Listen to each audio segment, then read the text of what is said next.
Oftentimes, when we hear the name of a place, it'll bring certain images to mind. For example, if you hear the name New York, you might immediately think of skyscrapers, or you might think about the iconic New Year's Eve party that's held there. Or perhaps Paris is the place that's mentioned, and for a lot of people, the first thought would be a city of romance, or London being a city of tradition. What, though, do you think about when you hear the name Babylon? That likely is going to depend on one of two things, or perhaps both. Either your knowledge of ancient history or your knowledge of the Bible, and perhaps the merger of those two ideas.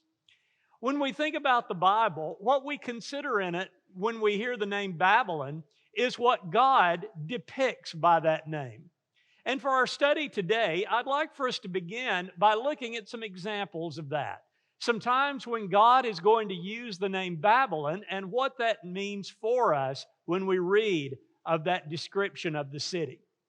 Let's begin, though, really in the early pages of history, the earliest part of the Bible, when we read about a place called the Tower of Babel. You'll remember that this was an occasion where people, while the earth is still fairly new, although after the time period of the flood, come to a point where they challenge God. Their entire goal is to thwart God's plan. Dropping back to the time of the flood, let's remember what God commanded Noah and his family when they came out of the ark. He said to them, "And you be fruitful and multiply, increase greatly on the earth and multiply in it." Here was the command. He says, I want you to have children. I want these children to have children. And what I desire is for the entire earth to be populated. Interestingly, it was the exact same command that God had given to Adam and Eve after their creation. However, as time passes, we find that as the number of people grew, they came up with a plan to try to get away with not carrying out the plan of God. As we look over to chapter 11 of the book of Genesis in verse 4, as the people began to talk amongst themselves, they say this, "Come, let us build ourselves a city and a tower with its top in the heavens. And let us make a name for ourselves, lest we be dispersed over the face of the whole earth." There are several very troubling remarks in this passage. First of all, the people are looking at a building project, which in and of itself is not a bad thing. The bad thing is their motivation. They say, we want to make a name for ourselves. As we read the text, it makes it sound like that this might have been the entire population of the earth. I don't know if we can know that for certain, but if it is, against whom would they be trying to make a name? Who would they be trying to impress? Well, again, if this is all of the people who are on earth at this time, then the one against whom they're working is God. They're trying to say to God, we are going to do things our way. And what we do know for certain is that whether this was everybody or just a small group of the population, that their rebellion against God is going to be seen in the fact that they say, in coming up with this tower, in building this city, we will not do what God has told for us to do. We will not do His command to populate the entire earth. What they were forgetting, however, is that God will not be thwarted. And so the language somewhat is reminiscent of language where you're trying to demote someone's cause. Let me explain what I mean by that. As the text tells us God's answer to all of this, He said, let us go down and see what they're doing. Here they had this grandiose idea of building a tower that would reach into the heavens, and yet God's putting it all in perspective when He says, I'm going to have to go way, way down to see what's going on there. And as God comes down, and as He witnesses this plan that they have to try to get out of following His command, He says that will never do. And to stop them, He confuses their language. So in other words, though they were of one language, no more are they able to understand each other. The text goes on to tell us that the Lord dispersed them from there over the face of the earth, and they left off building the city. God had said, you're going to multiply the face of the earth. They said, we will not, and God has the last word in the matter. And the people there scattered with this unfinished tower, somewhat of a monument of their failure to appreciate what it means to respect God. Well, there's an interesting fact about the name Babel. That's what this area will become known as, because it was here that God confused their language. However, as we look throughout the remainder of the Old Testament, the word that is translated Babel here in Genesis chapter 11, everywhere else is translated Babylon. So what God is doing for us is He is giving us the seed in the idea that's going to grow throughout the Bible. That later, as He begins to talk about Babylon, He wants our minds to return back to the tower, the city of Babel, because the rebellion that was witnessed in this section of Genesis, this rebellion that was witnessed here at the Tower of Babel, will become reminiscent through the remainder of the Bible for any kind of government or people or nation that's in rebellion against God. So, the Tower of Babylon. The Tower of Babel now is synonymous with a nation that is seeking to go against God. With that foundation in mind, let's go to the other end of the Bible. And as we come very close to the end of our sacred writings, we have another picture of Babylon. As we know, the book of Revelation is written in very visionary language. The apocalyptic style is to make a point to us and to illustrate through these very wild pictures a message of what's going on. And so, as we come over to the book of Revelation, to chapter 17, let's read the first 6 verses together. It says, "Then one of the angels who had the 7 bowls came and said to me, 'Come, I will show you the judgment of the great prostitute who is seated on many waters, with whom the kings of the earth have committed sexual immorality, and with the wine of whose sexual immorality the dwellers on earth have become drunk.' And he carried me away in the Spirit into a wilderness, and I saw a woman sitting on a scarlet beast that was full of blasphemous names. And it had 7 heads and 10 horns. The woman was arrayed in purple and scarlet and adorned with gold and jewels and pearls, holding in her hand a golden cup full of abominations and the impurities of her sexual immorality. And on her forehead was written a name of mystery." Look at what it says. "Babylon the Great, mother of prostitutes and of earth's abominations. And I saw the woman drunk with the blood of the saints, the blood of the martyrs of Jesus." Let your mind wrap around this scene and picture it. Here on this very grotesque beast is a woman who perhaps from the distance looked very attractive, arrayed in fine garments with gold and silver. Yet to come close to her, we realize that there's nothing beautiful here. She is a woman who is causing others to become drunk on her own sexual immorality. She is a woman who is herself drunk, very grotesquely described, on the blood of the saints, the blood of the martyrs of Jesus. What are we seeing here? We're seeing a vision of a very similar idea that we saw at the Tower of Babel. Though no government is mentioned at Babel, here we have the representation of people in rebellion against God, a nation, a government. And this government is taking out its villainy on the people of God. Here, many, many years later, what we're finding is the government of Rome who is coming down on these people, yet committing the same treachery as was committed way back in the days of the Tower of Babel. Now, as we think about these 2 points and everything in between as it comes to Babylon, what are we finding as far as the commonalities of all of these places? First of all, we're finding a government grown drunk on its own power. God did not always call a nation like this Babylon. Sometimes the implication is there, because we could go back to the book of Exodus and we could find Egypt, that in a sense is a Babylon in and of itself, with a king, a Pharaoh, who is drunk on his own power. And yet we think about leaders in between who carried out that same kind of thing right up to the Roman Caesars.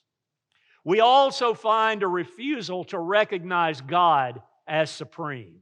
And you'll recall back in the days of the Pharaoh of Egypt, when Moses comes to him, the Pharaoh says, "Who is the Lord? Who is Yahweh that I should serve him?" No, he was not looking at Jehovah God as being a God superior to him, and he refused to recognize him as a result of that.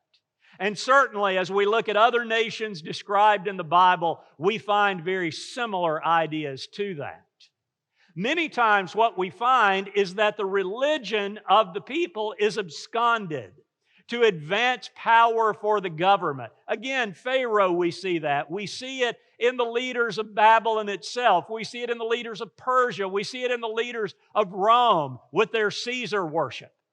Their idea was that people needed to worship something, so why not the leader? Why not kill two birds with one stone in not only advancing your own power, but also taking over religion, letting the people worship you? And I think we also find in common that typically the people of God are going to be persecuted. Typically, we're going to find that those who refuse to stand up for what's right, those who refuse to give in, are going to be the very people who are going to be persecuted.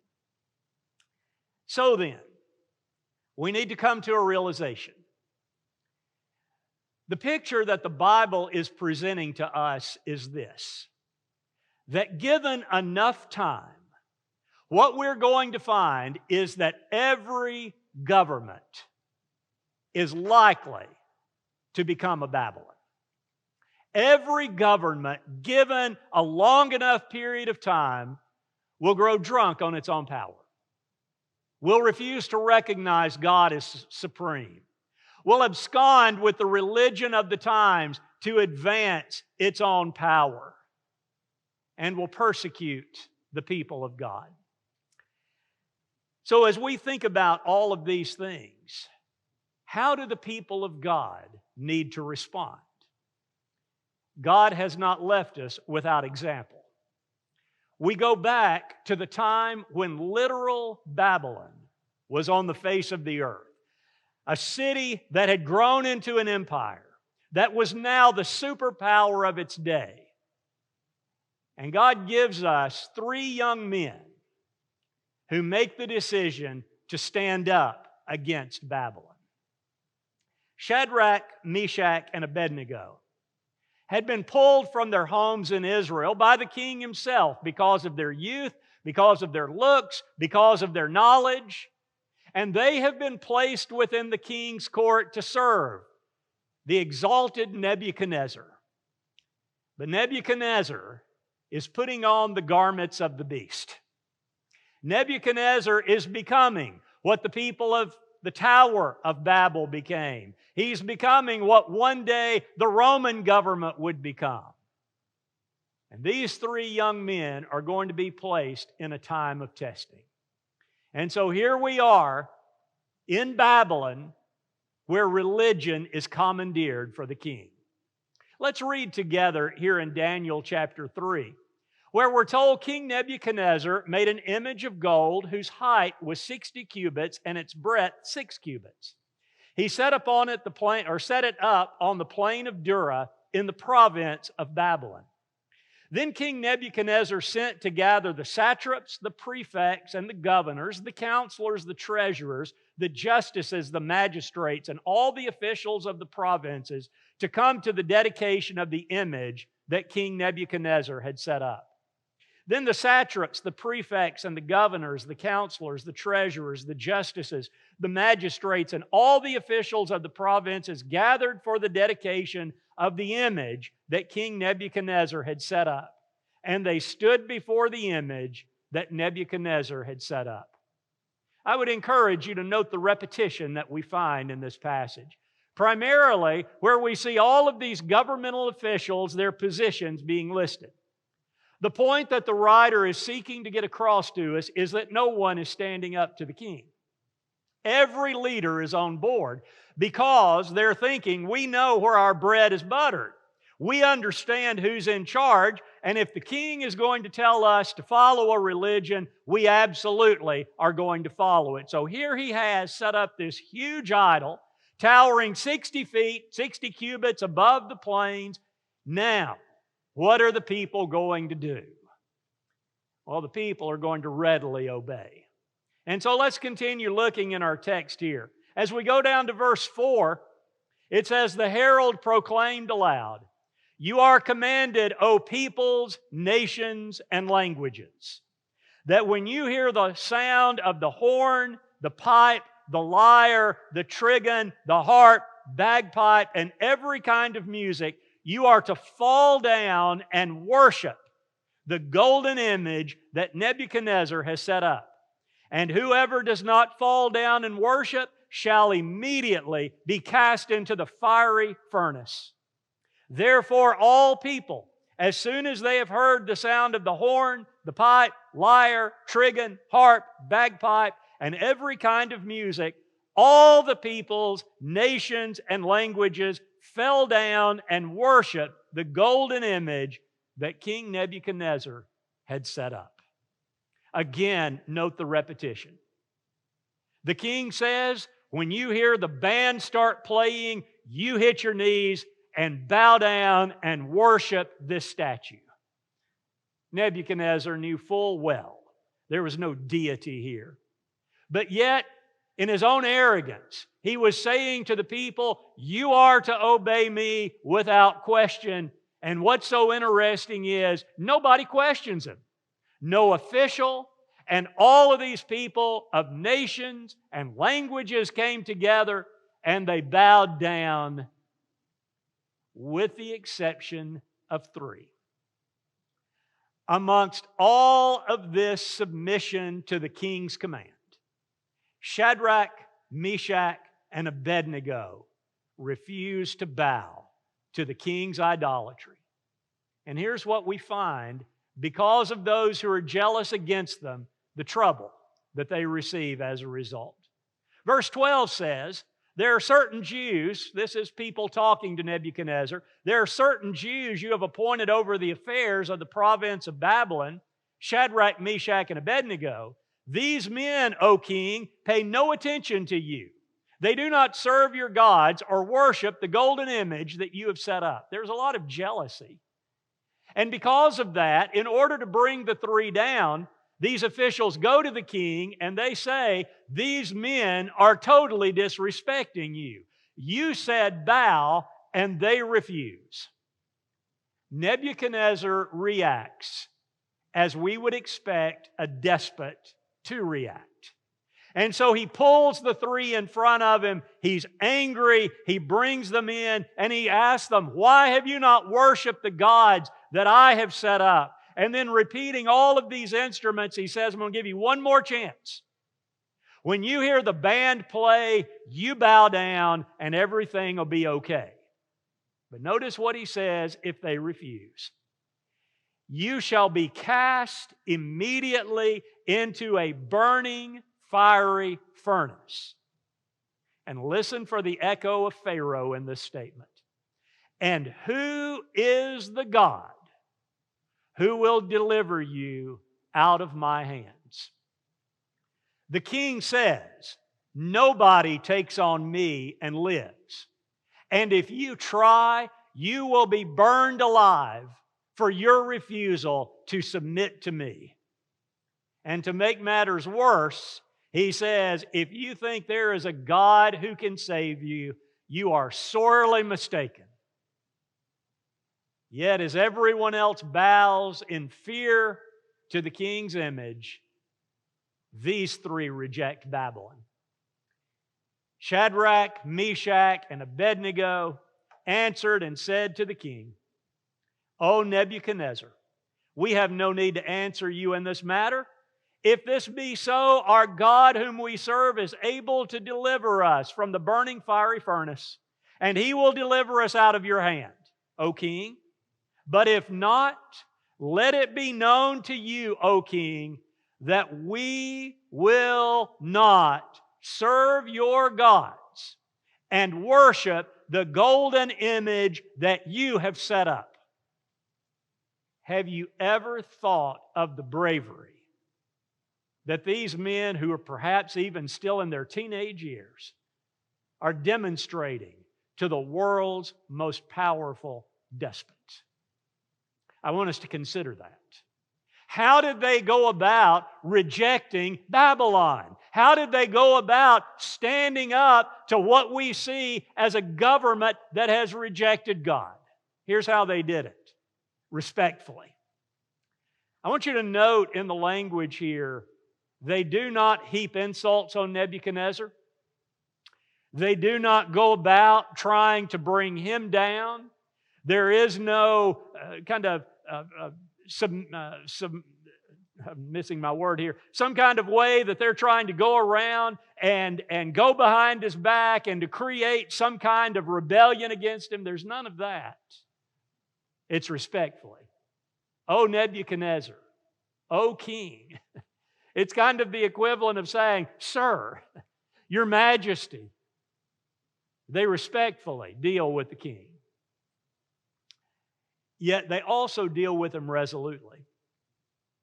And as you look at their language here, and as we note what they say to him, though it is respectful, they never, ever give any indication that their practice is going to be changed. We respect you, O king, but we will not go against our God. We will not bow down to this image. We will not violate the command to have no other gods before me. And they do this not only resolutely, they do this unswervingly. If we die, we die. If you throw us in that fiery furnace, God can save us. But even if God chooses not to save us, we will not surrender. That's how you stand up to Babylon. That's how you deal with a government that has grown drunk on its own power, that has absconded religion, that is saying no one is more powerful than we are. So what does all of that mean for us? Well, earlier we said that given long enough, every government is going to put on the garments of the beast. Every government is going to grow drunk on its own power. Every government is going to lift itself up above God. As we look at our culture in 2021, I believe we see some of this happening. This is not a call to alarm. This is not to say that the government is about to come down with hostile persecution on us yet. We do see very troubling signs, don't we, from realms of higher academics, from the government itself, from what we're being fed in our TV sets and computers and movie screens, to what we read in social media. Our government, if given long enough, like every other government, will face the temptation to put on the garments of the beast. And very likely, like most other governments, that will happen. And that may be next month. That may be next year. That may be 3 decades down the road. We don't know. But here's what we do know. We need to be ready for that. When the beast rages is not the time to start preparing. The time to start preparing is when we commit ourselves to Christ and to say, there is nothing or no one who is going to cause me to ever fall before the image of the beast. So how do we do that? How do we prepare ourselves? And in the event that you and I live to see this happen with our own government, how are we to respond to that government? May I suggest to you, we just answered that question. We do it respectfully. The Apostle Peter helps us out very much with this. In his epistle, near the conclusion, he says, talking about the church, she who is at Babylon, who is likewise chosen, sends you greetings. What does he mean by that? Well, by the time Peter is writing this, the literal nation of Babylon, empire of Babylon, is long, long gone. Why then does he choose this language? Well, likely he's talking about writing from the city of Rome. Why would he call Rome Babylon? Because Rome has put on the garments of the beast. And from the Tower of Babel forward, God is saying a nation who rebels against me is going to hearken back to that attitude of, we will make a name for ourselves. We'll show you a thing or two. And the apostle is seeing that in Rome. So what does he say to do? Well, let's back up a little in his first epistle here. And after identifying the place, the location as Babylon, he says, be subject for the Lord's sake to every human institution, whether it be to the emperor as supreme or to governors as sent by him to punish those who do evil and to praise those who do good. For this is the will of God, that by doing good you should put to silence the ignorance of foolish people. Live as people who are free, not using your freedom as a cover-up for evil, but living as servants of God. Honor everyone. Love the brotherhood. Fear God. Honor the emperor. Now let's consider when Peter's writing this. Peter is writing this in anticipation of a coming persecution. That whether that be from the Caesar himself or localized governors, he's trying to get these Christians ready and to say there are going to be persecutions that come upon you. Yet, how does he say that they are to deal with these human institutions? Be subject to them. Honor them. Honor the emperor. Now, certainly the line would be drawn if the emperor, like Nebuchadnezzar, said to do something that violated the command of God, because the fear of God certainly outweighs the honor for the emperor. Yet, in this place that Peter is designating as Babylon, he's saying you respect the leadership. What does that mean for us? Let's consider the context in the epistle where this is placed. In this section, we're going to read about Christian wives submitting to their non-Christian husbands. We're going to read about Christian servants submitting to non-Christian masters. And so here is a section of the epistle that says to Christians, when you are under unchristian leadership, you allow your example to shine forth. A woman respects her non-Christian husband. A Christian servant respects his non-Christian master. And a Christian who is under an evil government respects that evil government.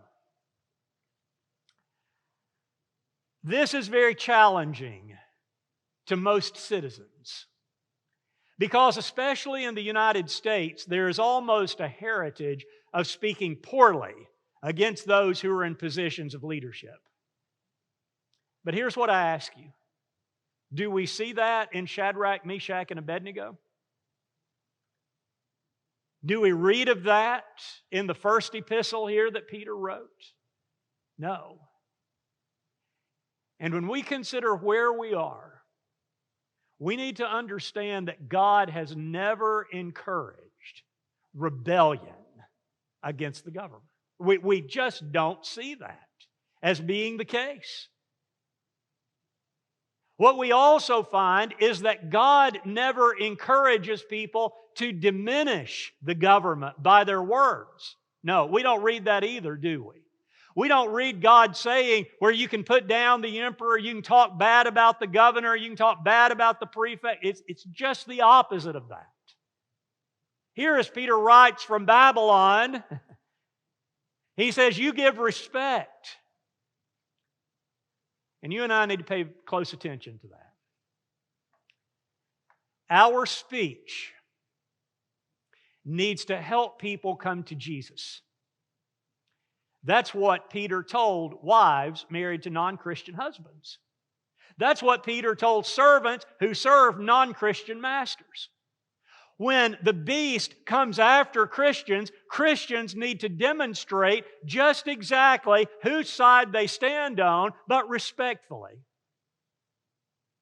I would encourage every one of us to do an evaluation of what we say about the government.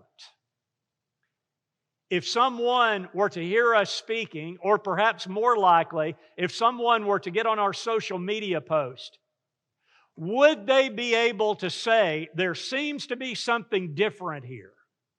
We don't have people who say, I'm a never Trumper. We don't have people who say, Biden is not my president.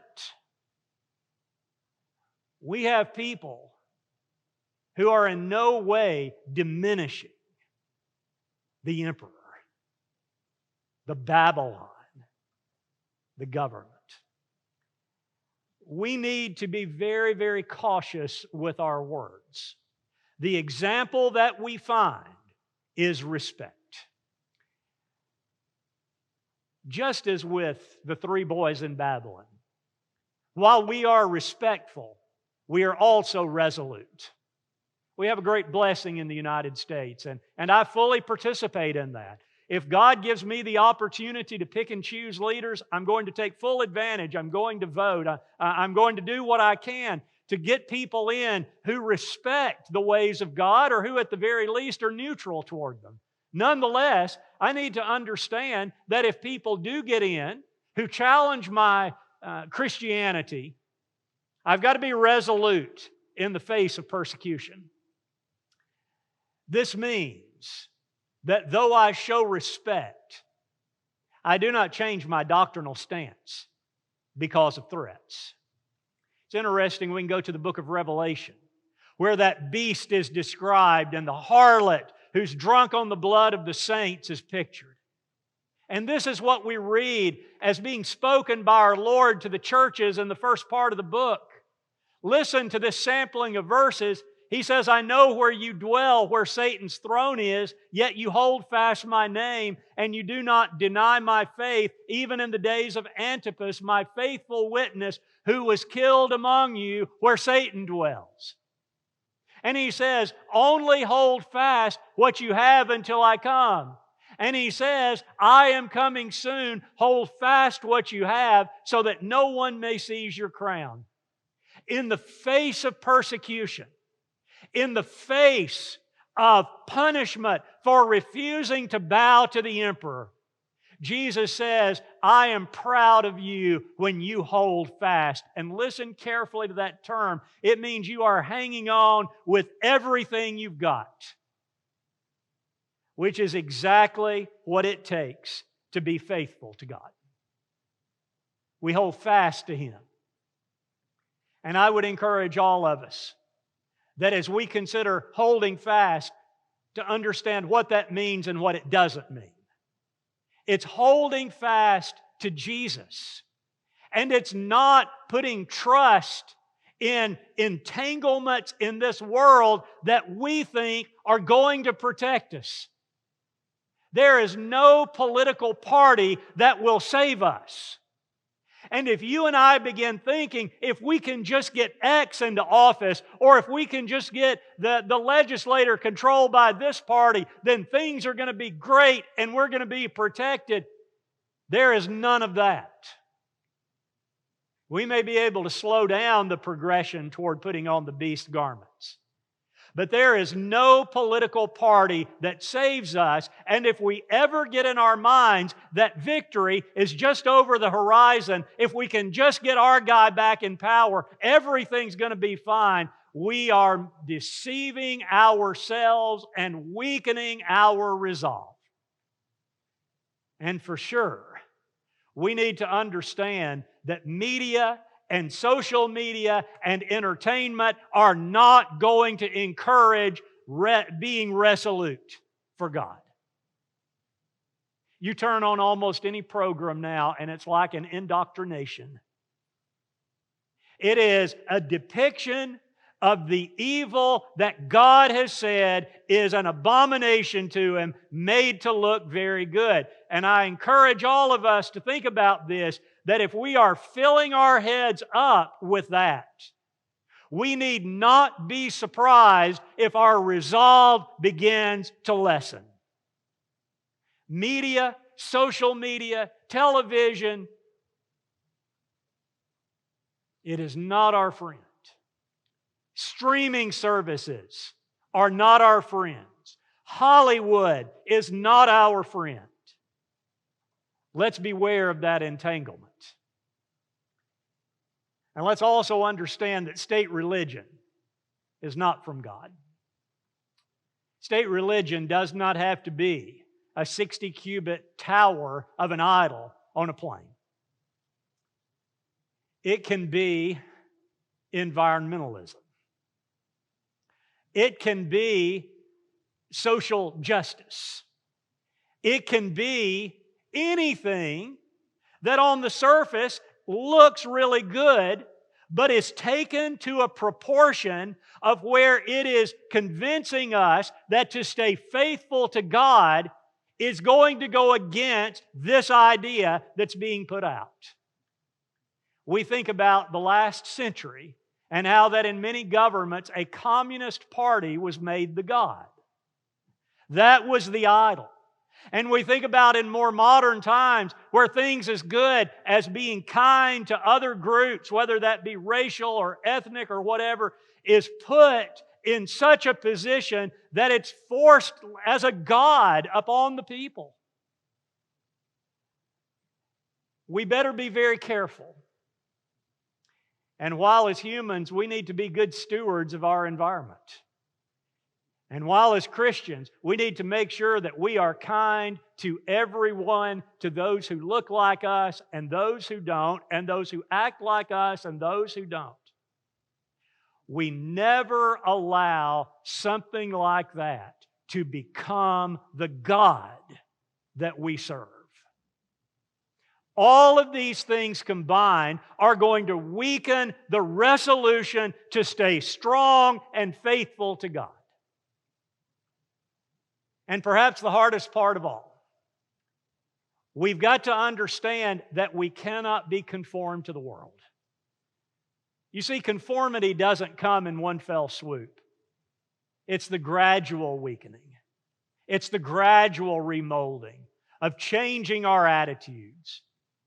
And thus the Apostle Paul said, do not be conformed to this world, but be transformed by the renewal of your mind, that you can understand what it means to be godly, that you can accept what is good and perfect. Because if we do that, it is very possible that the persecutions will be heaped upon us. And it's here, like the three boys in Babylon, we stand tall. When an animal is injured, it's very, very dangerous. In fact, perhaps even more so than when it's at its full strength. The same thing is true for a beast in talking about the government. And so here you can have a beast and you think you're striking it, and maybe it thinks it's being struck by your stand, and the raging then occurs. How do we deal with that? How do we deal with a raging beast? Well, if we look to those three young men, we are unswerving in our resolve. So I want to encourage all of us that this very day, we thank God for freedom, this blessing that we so often take for granted. But let's also remember that it's time to prepare in case that freedom is removed. We are seeing signs of that. We're seeing signs where people who go against the state religion or the state idea is being shut down. What happens when we're told that? When our church is told that? We better be ready. And this is how we get ready for it. We say along with the apostle, I am not ashamed, for I know whom I have believed, and I am convinced that He is able to guard until the day what has been entrusted to me. Jesus said, the one who is ashamed of me on earth, I will be ashamed of before my Father's throne. The apostle says, I am not ashamed. Here was a man who dealt with that raging beast. Here was a man whose life was taken by that beast. And yet he said, you will never, ever, ever hear me give any shame because I know who protects me. And that's what I must understand as well. Let me once again turn our attention to the book of Revelation as the beast raged. Listen. Selected passages through the book that I'm just going to read in unison here. Listen to what we're being told. Do not fear what you are about to suffer. Behold, the devil is about to throw some of you into prison, that you may be tested, and for 10 days you will have tribulation. Be faithful unto death, and I will give you the crown of life. He who has an ear, let him hear what the Spirit says to the churches. The one who conquers will not be hurt by the second death. And they have conquered him by the blood of the Lamb and by the word of their testimony, and they love not their lives even unto death. He will wipe away every tear from their eyes, and death shall be no more. Neither shall there be mourning, nor crying, nor pain any more, for the former things have passed away. But now let's put that in contrast. And Jesus says this, but as for the cowardly, the faithless, the detestable, as for murderers, the sexually immoral, sorcerers, idolaters, and all liars, their portion will be in the lake that burns with fire and sulfur, which is the second death. Shadrach, Meshach, and Abednego were thrown into the fire, and they were preserved because of their faith. Jesus says, the one who is ashamed of me will be thrown into the fire for their destruction. No, we want to be like the first people we read about. Those who stayed faithful. Those who were true to the very end. Those who did not love their lives more than Jesus. And Jesus says, it will be worth it. So how close are we to this? That's the question we all ask, isn't it? As we close, let me read to you from an article written March 19th. And this may help us to understand how close we are. The writer states, the social evil is sounding an alarm. It's moving the nation to fear for its welfare and that of the rising generations. More and more strenuous are the laws and regulations being enacted, and less are they capable of coping with the onrushing tide of lawlessness. Law after law, regulation after regulation. He writes, even the children of our schools are constantly manifesting a moral status that is calling for speedy adjustment. Recently, 2 girls at the age of 13 years and 1 at the age of 10 became mothers. Figures and phrases cut or marked on the walls of public buildings and in other frequented places indicate a most alarming moral condition among the most tender youths. And finally, the corruptions of our public offices, almost general throughout the nation, show the blackness and wickedness of our modern life. our present tendency is clearly and rapidly Rome-ward. And every departure from the Bible is, and the closer we adhere to the Bible, the further from Rome and ruin we are. That shows us how bad things are in 1913 when this article was written. Written in a publication that's entitled To Colorado and the Contiguous Territories. The writer says, the government is dark, youth is corrupt, social sins are present. And yet we look at that time and we say that was the good old days. It demonstrates to us that no matter when we live, we are very sensitive to the evils of, as he says, Rome, as we say to Babylon. It may be within the coming year, we are going to fight battles like we've never fought before to maintain our faith. It may be that God decides to give us 50, 100, 200 more years. We simply don't know. What we do know is that the government is beginning to look a little bit like Babylon, and we need to be ready. But most of all, we need to understand that God's got it under control. He has not said to us, I am going to let you stay alive when you're thrown into a fiery furnace. That's not what He told them. And Shadrach, Meshach, and Abednego knew that, and they said, if He doesn't save us, it doesn't make a bit of difference. What we understand is there is no government powerful or strong enough to stop God. It wasn't at the Tower of Babel. It wasn't in Egypt. It wasn't in Babylon. And it wasn't in Rome. And it's not now. Let's make sure that we are trusting that God is in control. And as we prepare for that day, we do not prepare in terror. We prepare knowing that whatever we go through here, God will make it very much worth our while. And ultimately, we will be saved from the fire. Thank you so much for joining in for this study. If you realize that your life is not in conformity with the ways of God, maybe you've allowed Babylon to have a terrible impact on you, let me know, and I can help. If you're ready to be baptized into Jesus Christ, to leave the ways of the world behind and to be saved from your sins.